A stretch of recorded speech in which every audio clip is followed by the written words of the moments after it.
Welcome to the International Gamers Union podcast with your hosts Snooty and Binary Ghost.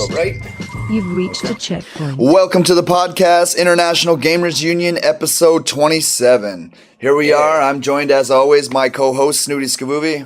Hey, and I'm joined by Binary Ghost. Oh, that's a little bit of a switch up there. Yes, I am the Binary Ghost, and welcome to the podcast. So right out of the gate, Sea of Thieves. Snooty has been on this game quite a lot, and staying up super late when he has to get up super early for work. And I know Snooty likes his sleep, so tell us what's keeping you up about this game. Well, first off, the game is really, really beautiful looking. Like the art style, everything. Yeah, I keep hearing that. The aesthetic is amazing, and just the attention to detail. Like before I get into the actual gameplay, the attention to detail just of like the weather and like the water that you're sailing on is super realistic. So you'll be on this boat and like when there's like storms that come in, or like one day it'll be calm, or like a big storm will come in and the waves just get huge, and the perspective when you're steering, it's all first person, going up and down these waves is like really real, and like you feel like you're almost like on the boat. And people have been like actually getting seasick playing this game. Yeah, I can imagine if you had a nice 4K TV or you had, a really big, 90-inch TV, it would be easy to trick your brain if the graphics were that good. So that's really interesting to hear. That was a nice little story, or I don't know, little asterisk to the game that people were actually getting seasick from the visuals, which I guess that's a badge of honor if you made that game, right? So kudos to them. If you can't handle the seas, maybe you shouldn't be a pirate. Oh, listen to this guy. Oh, jeez, already. Yeah, I'm thinking about picking that game up. $80 is a lot of money, and I know it's a pretty good game. I don't know. I know it's on Game Pass, which we talked about on episode 26, that they released at the same time as Game Pass, and that's $15 a month. So all you other frugal gamers out there, might be something to consider. Just pay for a month of that, and if you don't like it, maybe cancel. It's $15. That's kind of what I was thinking.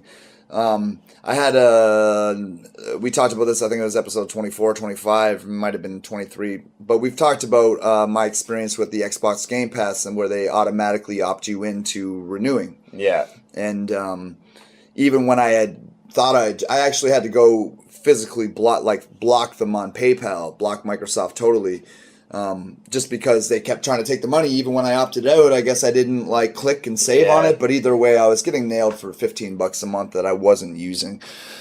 So do I opt back into that? I don't know. I mean, going into it and knowing that they're going to do that, I guess isn't as big a problem. My biggest problem was the surprise. You didn't know, yeah, I didn't really know. So I don't know. It feels a little bit weird going back and being like, yeah, I guess we'll give you another shot. But yeah.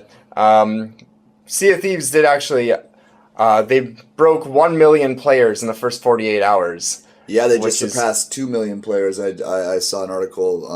I don't know if that's current players that are all online or if that's in general, but still 2 million players. That's a heck of an accomplishment. So yeah, that game. One thing I would say is I would recommend buying that game if you knew a few people online that you would play that game with. Playing multiplayer is a lot more satisfying than playing by yourself. Yeah, there is matchmaking, so you could hop on a ship with 4 strangers, and if everyone's mic'd up, then you're good to go. But basically, the whole mechanic of sailing these boats are you have someone on the helm steering, but you have to have people lowering the mast, the sails. You actually have to set the sail angles because there's a wind direction, so you have to catch the wind in the sails. There's 2 different types of ships. So there's a big galleon, which is a 3-mast ship, or there's a small sloop, which is just a 1-mast for if you're just with one other person online. Yeah. But sailing the galleon is difficult unless you have people coordinating, especially if you're trying to engage another ship in a battle. Yeah, it gets complicated. The very little I know about ships, I do know that those older style ships required a lot of moving parts and people to know how to ropes and the ties and the knots and all that stuff. It's a very, very involved thing. So it's interesting to see that they've taken that to the level where you actually have to do all that, and people are reporting that it's fun. Makes me wonder when someone's going to make a game about washing dishes or something, right? So it's like, oh, this is great, you know? Well, I mean, you could make any game fun, I guess. Look, they don't make you tiny knots, which is good, because I think that would get a little meticulous. But you think about all the little tedious things that, you think about someone 300 years ago who was probably doing that and just was like, oh, this is such a pain in the ass, trying to ship this stupid 3-gallon whatever ship across the thing. And to tell them, oh no, in the future people will make video games where they'll actually be doing your job. And it's like, why would anybody want to do this? Yeah. So it's cool because you have someone like below deck, there's like a map, you actually have to like map out what islands you're going to, and there's like a little compass, you'll say, okay, go northeast, and then we'll pass this island. When you get to the islands, you actually get treasure maps, and you get a compass, and you actually have to do like orienteering to like find where the treasure is to dig it up. It's really fun, and it's sometimes it's really hard to find where these things are buried, because like you're looking at this map and trying to like find out. There's no like you are here on the map, so you literally have to look at the map and like look at like the terrain that you're on and be like, okay, where am I standing on this thing? That's cool, and that's something about the Long Dark that I liked also, which is a really challenging aspect. Whereas it doesn't show, like, it'll show you the map, but it doesn't show you where you are on the map. Yeah. So you just kind of be like, oh. Like, I mean, the one good thing is that when you go into a new area on the Long Dark, it'll tell you that you're in the area. So it'll say you're in the logging camp or you're whatever, which is helpful because then you can reference the map. And that's the same with Sea of Thieves. When you get to a new island, it will say you're at this island now. Oh. So, yeah. Oh. I'm really resisting my urge to like want to jump in this game like feet first, right? I don't know. Is that the thing? 2 feet? I don't know what the... Yeah, I know you meant. I think it's head first. Yeah, I don't know. I messed it up. But the wedding I went to yesterday was great. It was a good time. So that's probably affecting a little bit of where I'm at today, if you know how weddings go. So, yeah, I do really appreciate that they've gone to that extent with the maps and not knowing where you're at, and I do like that the Sea of Thieves goes that route also. I think if they didn't do that, that would be a great option to do like on a hard mode, where it wouldn't tell you where you are, because in the Long Dark, as an example, it does tell you, and it kind of makes it a little bit easy in a way, but also I could imagine taking that away and just having to like see where the waterfalls are, because of the way the map is. It's very sort of simple in a way where there's like a waterfalls and buildings, so you kind of know by landmarks just in real life, as the same as in real life.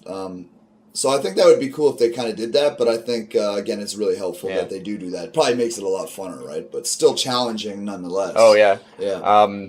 Also, another small thing that I thought was really cool was, how in a lot of like multiplayer games, especially ones where you have to like work together and someone's not working or someone's like team killing you or something, you can like vote to boot them out of the game. Say like Rainbow Six, someone's like screwing around, you can like vote to kick them. Yeah. In Sea of Thieves, or if you don't like them. Yeah. In Sea of Thieves, if 3 out of 4 of your crewmates vote, you can lock the other guy in the brig, and then he can't get out of the brig until you all vote to unlock him. Oh, that's excellent. So we were voted to put this guy in the brig, and he's down there. His options are to just wait until we let him out, or just like back out of the game, join back in a different server, right? But not play with us. But he's like down in the brig, and like you have like musical instruments in your item list, so he's like playing the accordion in the brig, and we can hear him down there. And he's like playing like a sad song. That is awesome. That is really funny. Yeah. I like that a lot. I might have to get this Game Pass thing going. I don't know, but yeah, I would definitely recommend Sea of Thieves checking it out at least. It's definitely a lot of fun when you have like 4 people online with all mic'd up.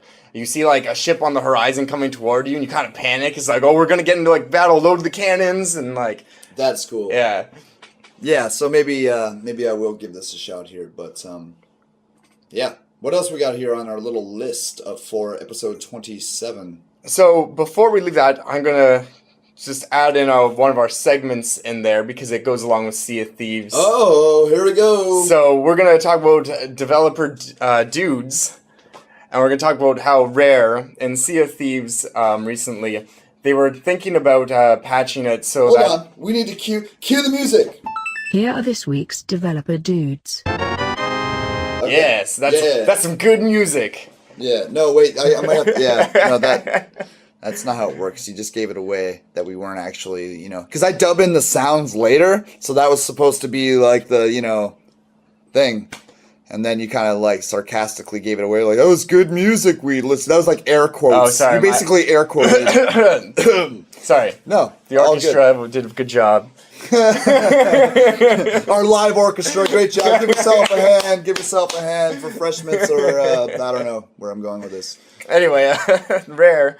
They were thinking about making like a death tax, so every time you died in the game, you would pay a little bit of the gold, which takes a while to get. You actually have to like do all the missions to get the gold, and to lose it every time you die, which can happen a lot, especially if like you get in a little skirmish with. A lot of times you'll fight another ship of guys, and then they'll come and get revenge if you kill them. Right? They'll like try and find out where you were and attack you back. So if you're like constantly killing each other, you can run out of money fast in the game. Yeah, that would. I understand they want to do it so people, or I guess, have like incentive to try to stay alive as much as possible. But I guess just the in a PvP, like it's you not can't very help practical. it. Especially if like you're a crew of 2 people in a small boat and a big boat keeps killing you, and you're gonna lose all your money, that would suck. So the community expressed like, no, please don't do this. Like it's gonna make the game worse. It's not like you can really avoid battles and avoid these things. Exactly. It'd be different if you decided to, sort of stray off course. You don't want to have to like run from risks. every battle, because battling's fun. It's like one of the best things about the game is getting into big like battles, and like you don't want to like. So is there multiple ships that battle each other? Or is it yeah. So in the server, there's like 20 crews on like on the ocean, so you can potentially run into like.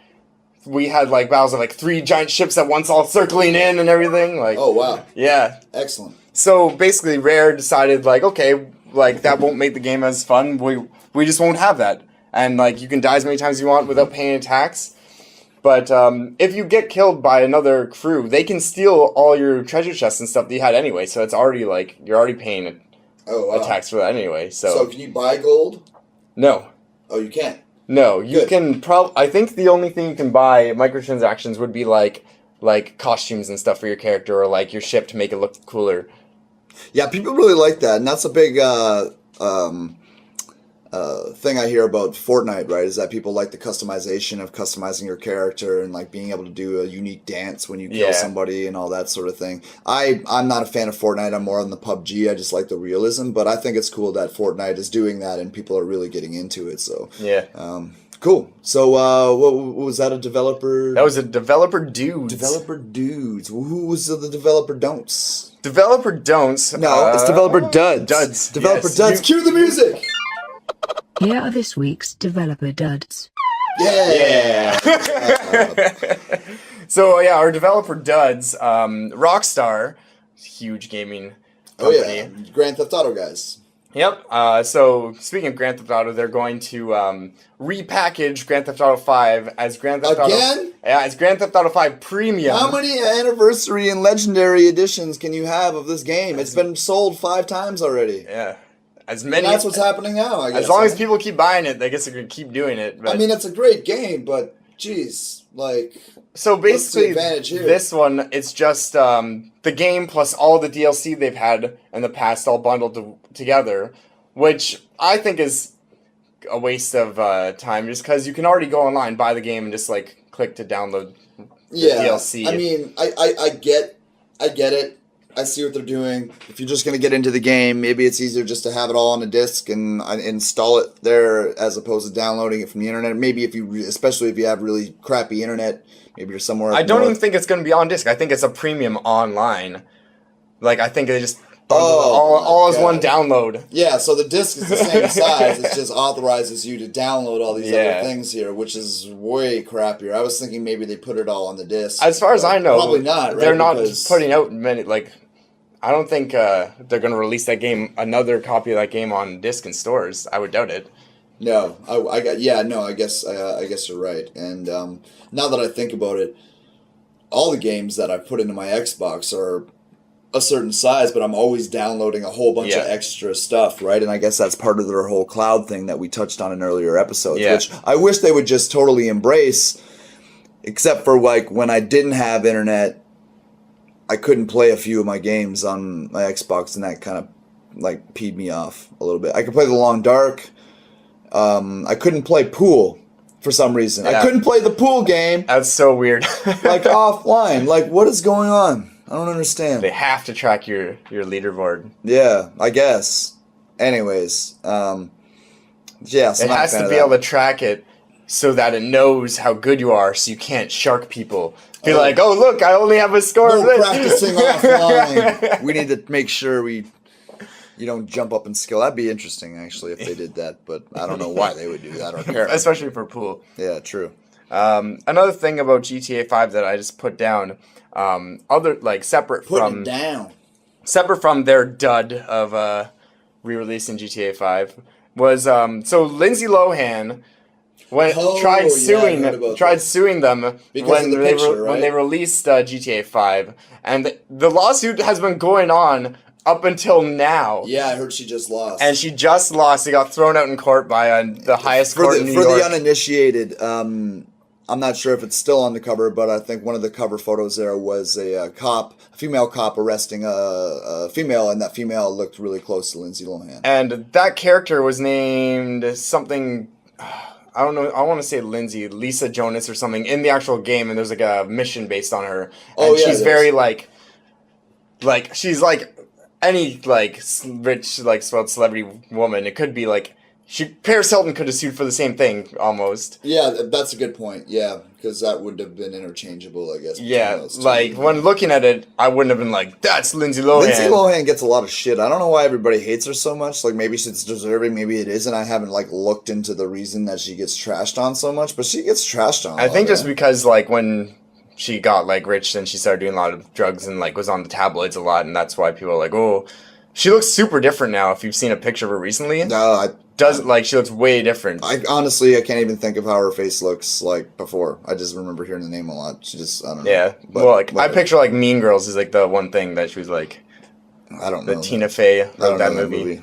Yeah, I know the movie. I've never watched Mean Girls. I didn't feel like it was my demographic, but maybe it's a funny movie. Tina Fey's a good writer. Tina Fey's amazing. I didn't even know she was involved. I love Tina Fey. Yeah, she wrote that movie. Really? Yeah, man. So you should watch it. Yeah, well, no, I like Tina Fey. I didn't know it was a comedy. I thought it was. I thought it was like a bullying sort of like. No, weird. it's a comedy. Oh, cool. Well, the way it was advertised, or the way I got from the advertising was, it just didn't seem. It seemed like I don't know. Anyways, Lindsay Lohan, you're not getting any of Rockstar's money. Yeah, don't try to sue us either, unless it's I don't know, but just don't try and sue us. Just don't even try. We have lawyers that we know. Yeah. That have passed the bar exam. Yeah. They're just real lawyers, not pretend lawyers. So, yeah. Lawyers. Yes. Next on the list, PUBG. Wait. No, we gotta do the demo do's and demo don'ts, don't we? We all do them in quick succession. Yeah, I guess we could. We will. Cue the music. Here are this week's demo do's. Yeah. All right. So demo do's. I want to talk about this game because it's a fun game. I've been playing it. All right. It is called the Darwin Project. Oh yes. If you remember E3 last year, they had a trailer for this, and it was like they positioned it kind of like the Hunger Games, and like announcer followed the character in the cutscene, and they were like announcing everything he did. Yeah, so I think the best way to describe this game is The Long Dark meets PUBG meets something else, because that whole narrator thing, it meets the Hunger Games. I don't know if that's an actual. Is there a game called the Hunger Games? No, but the movie, that kind of thing happens where you have an announcer, and so the way Snooty's explained it to me, and then we watched a little bit of the gameplay. There is you have 10 people on a map, right? And you have to craft your own weapons. You have to build fires periodically to keep yourself warm. Although you can craft yourself a bit of clothing to keep yourself warmer longer, but it's all basically crafting and zones and areas. And you have a director, someone who's overwatching everybody, and he can choose to reward individual players. He can penalize. I don't know how much penalizing he can do, but he can close off areas. Yeah, you can close off areas, which kind of like penalize you in a sense where, like, if you close off the area and you have to like evacuate. Yeah, that can. The premise of the game is you're all like inmates, I guess, and you're tossed in the Rockies in Canada in the winter. And you have to fight to the death, kind of thing. That explains the orange jumpsuits. I didn't key in. I was like, why is everybody wearing orange? I just figured. The director, he like kind of like hosts the show, and so the game itself is like an interesting idea with the director, but it wasn't until I actually played and saw some ways that people online were like acting as the director that really got me sucked in. Because some people are really charismatic and they like play it off like that's their like they are the director and they come in, they're like, welcome everybody, have a fair fight, like yeah, that's cool. And they're like talking to you. One thing that they really do well is they have a proximity chat. So if you're within the same zone as someone and you talk in your mic, they can hear you because you're like within speaking distance. Oh, that's cool. And it goes with the director as well. So if you see the director, he's actually flying around in like a robot and you can see him. If he's in your zone, you can actually like plead to the director to like help you. So say you're like low on health, you can be like, director, please give me some health. And the director can like, they don't have to, but they can be like, okay, give you some health, or like, or they can say no. They can say no. You've been a douchey player. I yeah, guess. exactly. Yeah, that's pretty interesting. And that's, like I said, I saw some of the gameplay when we watched the videos earlier before the podcast, and it looks really interesting. I haven't gotten a full like breadth. I don't have a full scope of the game yet, and I haven't really interacted like that. But it would be very cool. I could imagine like the director talking and making it. I guess he'd be equivalent to sort of maybe like a dungeon master or something like that, where he's just sort of controlling and his energy would sort of reflect into the game sort of thing, right? And I've talked to other people online, like in the lobby and stuff, and they were saying like, oh yeah, you know you have a good director when you see they're mic'd up and they're like talking, and like it just makes the game that much better. Yeah. Jeez. They should have ranking points for directors, right? So like, you at the end of every match, you can give a director a rating from 1 to 5 stars, and you can see the director's rating when you get in the match, so you know if they're voting good or not. So how do you, is it randomized? Like, so do you choose to be a director? Yeah, so there's 2 queues that you can go in, matchmaking queue to be in there, or director's queue. So you can actually choose whether or not you want to play as a director or not. That's a smart way to do it. Yeah. Very interesting.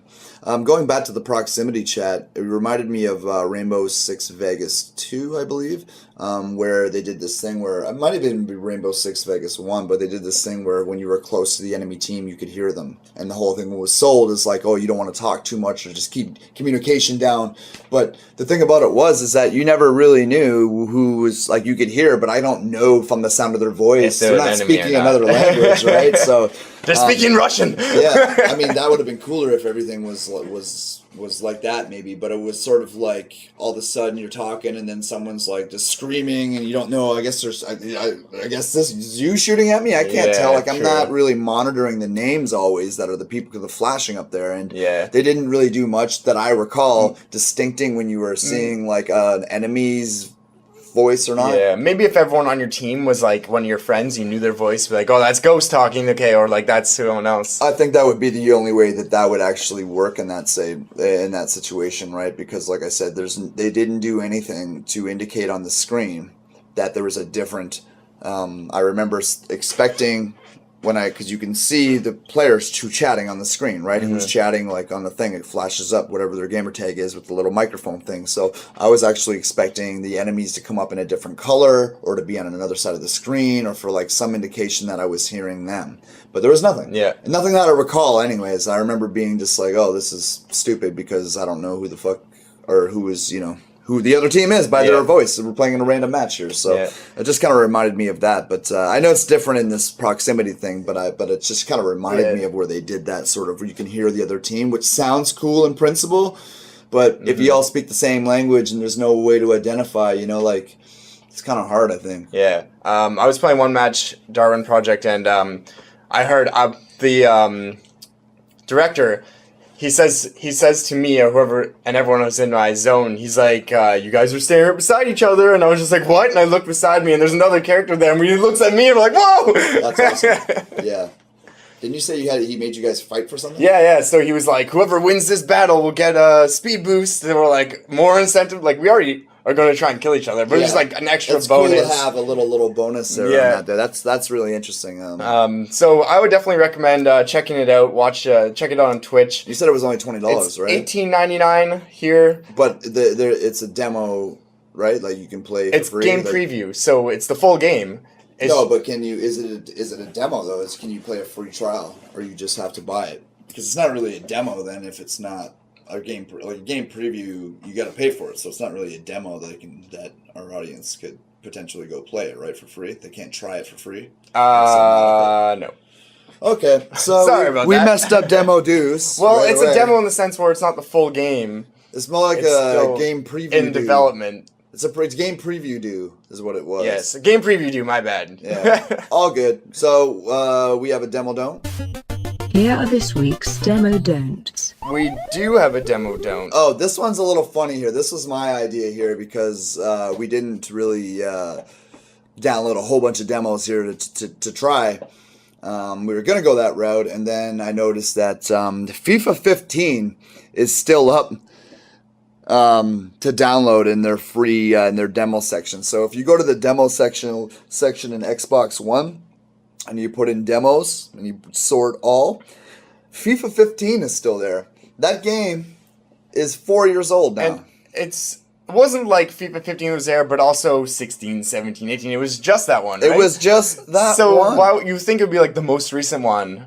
Or, yeah. Or even like last year's, but like 4 years? They make one of these games every year, right? Oh, they do. They've been doing that a long time. It's actually the number one selling game of anything, I believe, because it's just soccer is such a worldwide sport. But very weird to see that FIFA 15, because you got to remember, FIFA 15 came out in 2014, right? It's always like the same, like right. 2K19 comes out this year and it's 2K18, right? Or it's 2018. And that's because I guess the season transfers over, right? Like when the season starts in 2018 in October, kind of like how they and release it finishes Cars in 2019, right? It's kind of like they release Cars. It's always like Cars is a whole different thing because they always give you the 20. Like right now, you can buy a 2019, which makes no sense. How is it? It's not a 2019. It's a 2018. I figured it was like the same deal. I don't think it's the same thing. I think that the car thing is a lot more blatantly like stupid because there's no. But like with basketball and other like the NBA and other sports that because the season starts in 2018 but it finishes in 2019 every year because so I suspect maybe that's why they do it that way. But FIFA 15, there's no excuse, man. It's not like they're doing it in leap years. That's what this is, and that's a little ridiculous. Oh, my voice is cracking a little bit. Reverse puberty, is that the thing? Oh, jeez, I'm Benjamin Button. So, PUBG, very popular game. Yes, I like PUBG a lot. Especially on PC, there's a lot of players. They just released PUBG Mobile, so you can download PUBG and play it on your phone.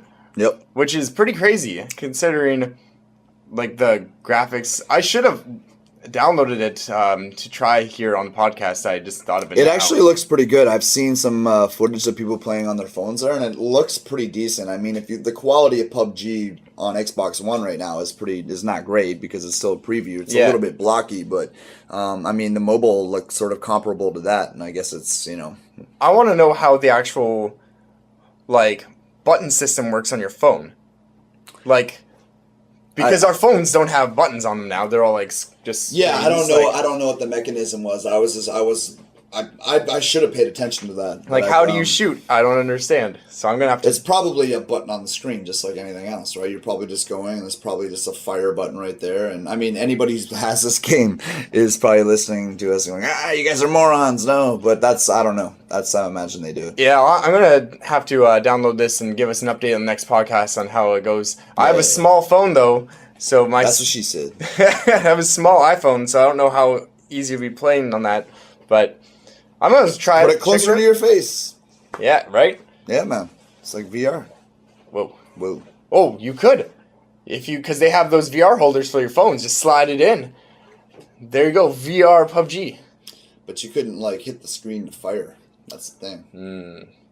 Unless you, fire by, moving your head, which would look also, it wouldn't really be VR because you'd still be looking at the Would, screen. they didn't make the game in VR to...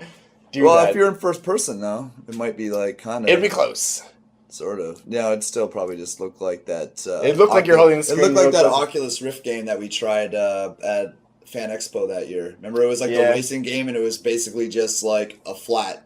there was nothing 3D about it. I have a buddy who just bought an Oculus, and I'm going to see if he'll let us go and record us doing kind of a redemption try out. Yeah. I mean, this was a few years ago, and I don't think it was a shot at Oculus Rift as much as the people that were running their booth, right? Who decided to set it up, because it was like in this other section, if you remember, they had all these computers set up, and there was these other sections that they were playing other games, not even Oculus Rift, and the experience was so different when you went over to Project Morpheus or the PlayStation VR. It was a big lineup. They had the PlayStation people there. They just knew how to put on a show, and I guess Oculus Rift just didn't really do that. But altogether, like the game itself was a horrible game to choose for demonstrating really virtual reality. Maybe they didn't have anything else that could run. It's like last minute. They're like, "What game should we use?" And it's like, "Oh man, I only brought this 2D racing game." It's like, realize this is VR we're trying to show, right? Yeah, that's pretty funny actually when you think about that, because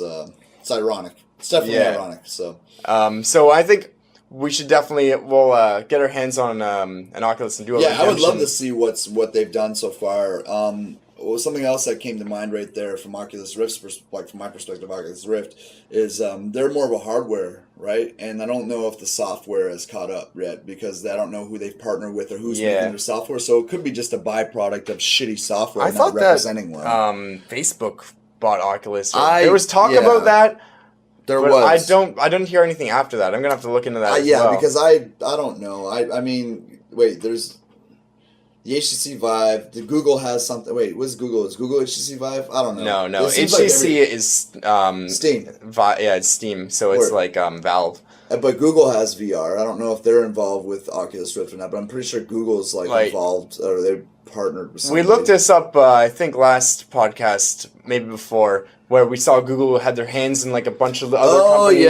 But it wasn't they didn't have their own brand. That's true. I do remember that now. But so interesting. Hopefully, that would be great. If we and if that does happen, we'll definitely make a podcast out of it, or maybe even a video. We've been trying to transition over to video for a little bit, but just production time and being able to do that is something that we haven't committed to artistically yet. In theory, we have, in practicality, but there's a lot of little things you got to execute to get there, right? So it's coming, though. Yeah, it's coming. So that's it for my list. I just made a little list as usual. It's turning into a thing. Yeah, it is.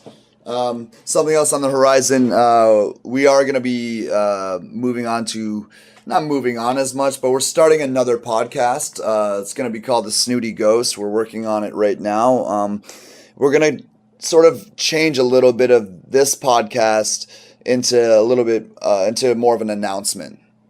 Sort of big news and stuff like that. And we're going to continue on. You'll still be here, Snooty and Ghost. We'll just have a little bit different of a platform now. We're going to open up the IGU podcast to other podcasters and other people that potentially come on the show. And it just won't be as consistently necessarily hosted by one of us. There'll be other co-hosts. It might be Snooty and another guy. It might be myself and somebody else. But really the focus of that is going to be a lot more of a news aggregate, whereas the Snooty Ghosts, it'll just be us just bullshitting and having fun, right? So International Gamers Union is for everyone, so we want to open it up and have a way to showcase everyone's. So IGU podcast isn't going anywhere. IGU is definitely not going anywhere. So we're just starting something small where me and Snooty can just continue to be ourselves and not feel like we're putting too much of our personality on IGU, right? Because really IGU is just like any other organization that's set up for everyone. It shouldn't be dominated by our personalities and shitty jokes, right? So we'll try to bring a little bit more of a serious tone to that. Not too serious, but just a little. We'll focus things a little bit more. We're gonna sort what you want to hear, opposed to just listening. If you want to have us bullshitting in the background, opposed to actual important gaming. Yeah, and I think that the IGU podcast is going to transition a little bit more into a practical thing, but who knows, right? Right now we're super committed to that. We're in the process of just getting all our production ducks in a row and putting them all down, sort of thing. So we should have something in the next couple of weeks. We really hope to have our debut podcast. So there'll be more IGU podcasts that'll continue on. We'll just have another podcast to listen to that. We think it's going to be a lot of fun. We have a lot of ideas, and we're actually really, really excited here. This is going to be the podcast you're going to want to hear on your Monday morning when you go to work, because we really would try to be focused on, our audience and giving the best content possible. Yeah. Because it's a good rant, I think. I think so. I'm losing my voice. Got the message across. Yeah. So look out for that. We'll keep you We'll keep you updated. Follow us on Twitter, Instagram, Facebook. Oh, wait, on Instagram? I just said Instagram. We're going to be on Instagram, guys. We're going to be on Instagram, and you can follow us there. I'm pretty sure we're there. I'm not sure we've been, maintaining all this stuff. But we'll get more visuals for you guys. Our main thing has been sort of planning for the future, right? So all these things are on the horizon. I think it's just a matter of executing, right? So we're mostly there. It's just there's only so much time in a day, and both believe it or not, both Snooty and I have jobs, so we we got other things we got to do, and it takes up our time. Yeah, I'll keep buying those lottery tickets, and eventually we're gonna keep buying those lottery tickets, and who knows what'll happen. International Gamers Union episode 27. That's it. We did it. So you did it too. Thanks again for checking us out. And peace. Yep, later. The International Gamers Union, committed to advancing gaming culture. Thank you for listening. Your game has been saved.